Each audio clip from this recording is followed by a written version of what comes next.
Hello friends, welcome to Sivakami garden. இன்றைக்கி நம்ம button rose பார்க்குறோம். பட்டன் ரோஸ் எவ்வளோ நிறைய பூத்து இருக்குது. 10க்கு மேலே பூத்து இருக்குது. இது நான் அன்றைக்கே சொன்னேன், ஒரு 2 நாள் முன்னாடியே இது ப்ரூனிங் பண்ணி விடணும்னு சொல்லிட்டு நிறைய ஒரு கலையிலையும் நிறைய அரும்பு வச்சுருக்குது. அதெல்லாம் கட் பண்ணி விட்டால் தான் ரோஸ் பெருசாக பூக்கும்னு சொல்லிட்டு நான் பார்த்தேன் யூடியூப்பில் தான். நம்ம அது மாதிரி தான் செஞ்சு விட போகிறோம். இப்போது ஃபஸ்ட்டு இந்த கனகாமரம் செடியில் நம்ம கட் பண்ணி விட்டுட்டோம். இப்போ இந்த ரோஸ் செடியில் நாளைக்கு தான் கட் பண்ணி விடணும். கட் பண்ணி விட்டால் இது பெருசாக பூக்குதான்னு பார்க்கலாம். கத்திரிக்காய் செடியில் 2வது கத்திரிக்காயும் வந்துடுச்சு. அந்த 2வது கத்திரிக்காய் எப்போ பெருசாகும்னு தெரியல. அதுக்குள்ளே நம்ம ஃபஸ்ட்டு கத்திரிக்காவை நம்ம அறுவடை பண்ணிடலாம். ரோஸ் 2 பூத்து இருக்குது. ஒன்று கொஞ்சம் அரும்பாகவே இருக்குது. ஒன்று மட்டும் நம்ம இன்றைக்கி கிள்ளிக்கலாம், மற்றது நாளைக்கு பார்க்கலாம். 3 ரோஸ் பூத்துருக்குது இன்றைக்கி. பாருங்கள் எவ்வளோ அழகாக இருக்குதுன்னு பாருங்கள். இந்த எல்லோ ரோஸ் இந்த செடியிலேயே ஒரு தனி இதுவாக இருக்குது. ஒரே கலையிலே 10 அரும்பு வச்சுச்சின்னு சொல்லிட்டு நம்ம ஒரு வீடியோவில் பார்த்தோம். அதுலேருந்து தான் இப்போ 2-3 அரும்பு கீழே ஒடிஞ்சு விழுந்துச்சு. அது எப்படி அணில் கட் பண்ணிடுச்சா இல்லை எப்படி பூச்சி சாப்பிட்டுச்சான்னு தெரியல. ஆனால் அது கட்டாயி கீழே விழுந்துச்சு. நம்ம மாங்காய் மரத்தில் பாருங்கள் ஃப்ரெண்ட்ஸ், எவ்வளோ அழகாக இருக்குது. இந்த மாங்காய் இலை சின்ன துளிராக இருந்தது, எவ்வளோ பெருசாக ஆயிடுச்சுன்னு பாருங்கள். எனக்கு இப்போ இது நம்ம ஊரில் இருக்கிற மாதிரி நினப்பு வருது இந்த மாங்காய் மரத்தை பார்த்தா. அந்த செடியும் கொஞ்சம் நல்லா பெருசாக வருது. இந்த கல்யாணி நான் அந்த ஃபஸ்ட்டு அந்த முருங்கை மரத்தில் இந்த கல்யாணி செடி எடுத்துட்டேன். இதில் மட்டும்தான் வச்சுருக்கிறேன். இந்த எவ்வளோ பெருசாக பூத்துருக்குதுன்னு பாருங்கள். அழகாக இருக்குது இந்த கல்யாணி கலரும். நெல்லிக்காய் மரம் இப்போ சின்னதாக துளுக்குதுக்கு இருந்து மறுபடியும் நல்லா துளிர் விடுது. பார்க்கலாம் இப்போயாவது பூ வைக்கதான்னு சொல்லிட்டு. கனகாமரம் பூச்செடியிலேருந்து இன்னும் 2 நாள் பொறுத்து தான் பூ கிள்ளணும். இன்னும் கொஞ்சம் நிறைய அரும்பு இருக்குது. சரி, பூ மட்டும் கிளிக்கலான்னு பார்த்தா இன்னும் சேர்த்து நம்ம கிளிக்கலான்னு சொல்லிட்டு இன்றைக்கி நம்ம பார்த்துட்டு விட்டுட்டோம். டெல்லி கனகாமரம் செடியிலையும் தண்ணி நம்ம ஊற்றும்போது நிறைய வரைய அப்படியே வச்சு விழுது கீழே. அதனால் நம்ம பூத்த வரையெல்லாம் கிள்ளிட்டு அதை காய வச்சு மறுபடியும் போடலான்னு சொல்லிட்டு நான் எடுத்து வச்சுருக்கிறேன். பாருங்கள், இந்த களையும் கட் பண்ணி விடணும். இது பூத்து அடங்கட்டும்னு சொல்லிட்டு நான் அதுக்காக வெயிட் பண்ணின்னு இருக்கிறேன் ஃப்ரெண்ட்ஸ். இது மொத்தத்தையும் நான் கட் பண்ணி விட்டுட்டேன். அந்த திருநீற்று பச்சிலை செடியை ஃபுல்லாக அது வெயிட்டு தாங்க முடியல, அதனால் கட் பண்ணிட்டேன். அதுவும் நல்லா துளுக்குது.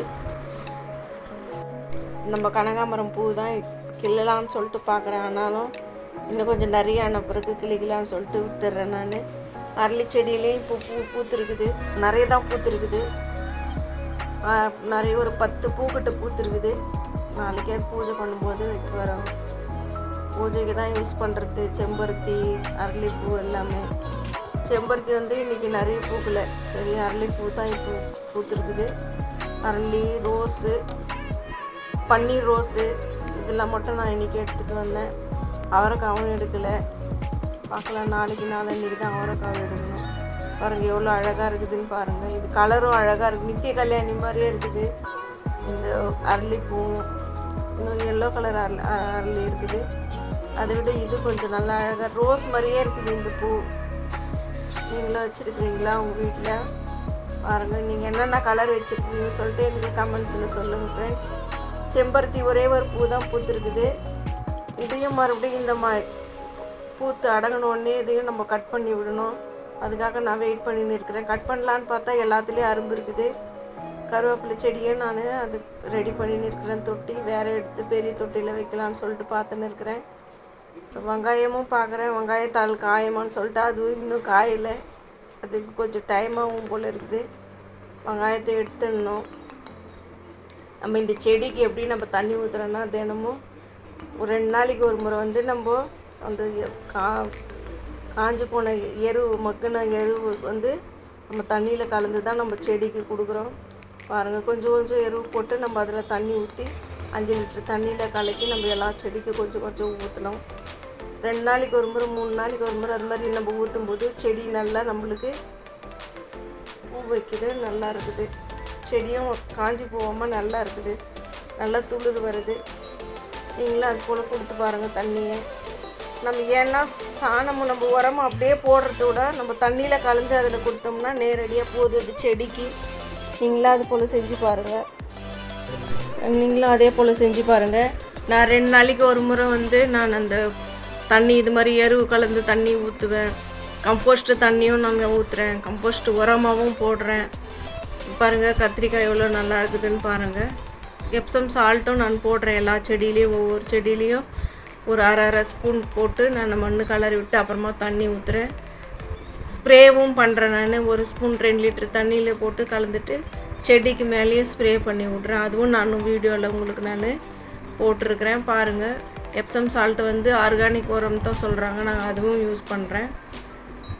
நீங்கள் அந்த எப்சம் சால்ட்டை யூஸ் பண்ணுறது வந்து வேர்கிட்ட போடாமல் மண்ணில் கலந்து போட்டிங்கனாக்கா அந்த வேருக்கு எந்த பாதிப்பும் வராது. நம்ம செடியில் எவ்வளோ பூ இருக்குதுன்னு சொல்லிவிட்டு நீங்கள் பார்க்குறீங்க. இந்த கனகாமரம் செடியில் வந்து நிறைய இலையே பெருசாக இருக்குது.